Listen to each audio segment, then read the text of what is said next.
Perfect. Welcome into tipsforgamers.com, home of the Athletic AF. And in today's video, we're going to show you how you should upgrade your coach in Madden 22 franchise mode. The best way of going about it, we'll just give you as much info as we could possibly give you. So when you first start out with creating your custom coach, you get your option between staff builder and team builder.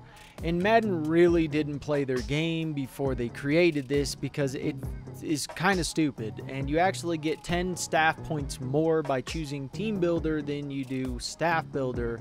So there's no real ever reason to choose staff builder in a million years. You should always be choosing team builder. Now, it always amazes me that Madden just doesn't play their game, or they don't hire gamers to play these games and to let them know beforehand that this may be a bad idea or you're doing something that is kind of stupid here. So we're going to show you exactly why you should never start out with staff builder as your custom coach. It's not about what the trees say, it's about how much the trees cost. So when I choose staff builder, I get the first tier unlocked of the Eye of Talent upgrade in the staff modifications tree, as you can see on your screen. I don't get both tiers unlocked. Okay, that would jump me up to 20% talent cost reduction for player personnel. However, Madden is going to start us out with 60 staff points regardless. So let's just do the math here. If I choose this one, this tier costs me 10 points. If I choose the other one, which is the team builder, I start out with the secret remedy upgrade from the player growth tree, which costs 20 points. So let's put this in layman's terms and just show you on the screen what we're talking about. Like we mentioned before, everyone starts out with 60 staff points. So I'm going to purchase this upgrade here, and it is going to put me at 40 staff points left over after choosing both of these. So we chose another rebuild where we chose the team builder instead of staff builder, and it starts us out with the secret remedy like we mentioned before. Now, like we said, this cost us 20 points, and if we upgrade this one here, it only costs 10. So to get the exact same amount of upgrades, we actually have 10 points higher by choosing team builder instead of staff builder when starting out making our coach. Now, you don't have to have a degree, be a brain surgeon or a rocket scientist to understand that this is pretty stupid. Hell, you don't even really have to understand math to know 40 is not as great as 50. It's pretty simple. And we have the exact same 1 out of 2, 1 out of 1. Now, switching back to the coach that we chose staff builder when starting out with our customized coach in Madden 22, you can see the 40 points, and to go over it again, 1 out of 2, 1 out of 1. Now, besides EA's blatant stupidness, we're going to break down which upgrades you should choose on both of these trees and why. So on the player growth tree, this tree is going to be much more expensive than the staff modifications tree, and that's something that you should understand.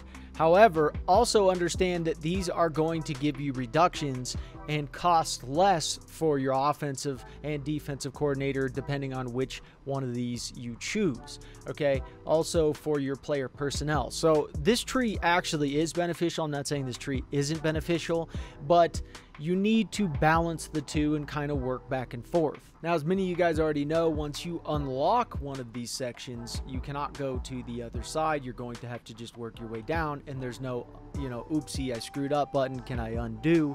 That's very unfortunate. Madden needs to add that in. So you're going to need to get this done the very first time that you do this. You cannot screw up. So we're going to break this down whether you play user play or simulation in Madden 22.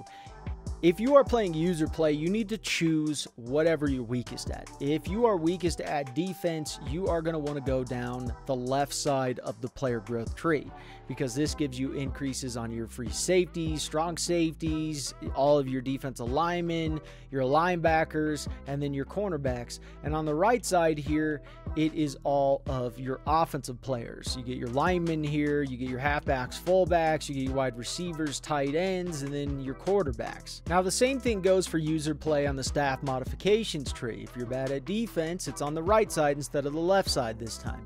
You get your defense coordinator talents cost 10% less, and it goes down from here.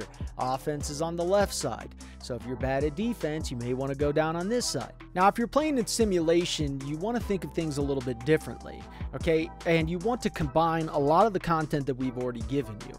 we've given you guys the best playbooks and schemes for Madden 22 in simulation. That video will pop up in the top right if you haven't seen that. That is going to get you a lot of victories over time. And in those victories, you're going to get a lot of sacks, okay? And you're going to get a lot of XP for defensive players. And if we break down our last rebuilds and how much XP goes to what players, you guys would know that strong safeties and free safeties end up doing fairly well in our system. Left ends, D tackles, and right ends end up getting a lot of sacks in our system. They get a lot of XPs. And a lot of our rebuilds, we really don't struggle with getting a lot of high-end defensive players. And on top of this, you can always add our 1-year pro trading method, which will pop up in the top right of your screen, and be able to trade for outstanding guys. But if I break these down, on defense, I'm not struggling as bad as I would necessarily struggle on offense. And that's why I'm going to recommend in a simulation league that you choose the right side of the player growth tree, because offensive linemen are just a pain in the neck to even get good out of the draft, let alone make them good once you get them.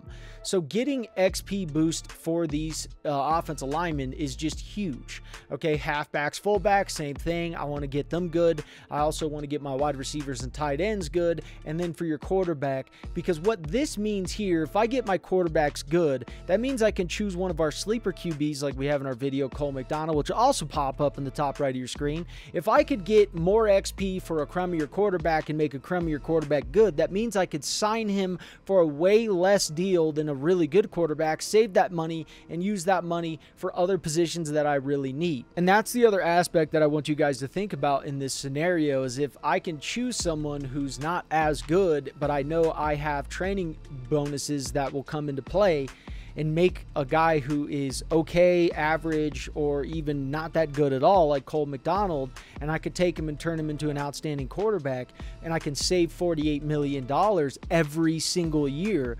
Well, what kind of team can I produce over the course of 5 years? I could produce a pretty nasty team and really win a lot of Super Bowls over time. So that is why we are going to be recommending the right side of the player growth tree, which fits the offense. There's just so many more possibilities of what you can do. You're going to get XP for your defensive guys, but these offensive guys here are very, very, very expensive. You can get them cheaper, and they also come out of the gate crappy like offensive linemen, and it's very frustrating. However, in simulation, we are going to recommend on the staff modifications tree the right side of the tree, which is your defensive coordinator, and it goes on from there.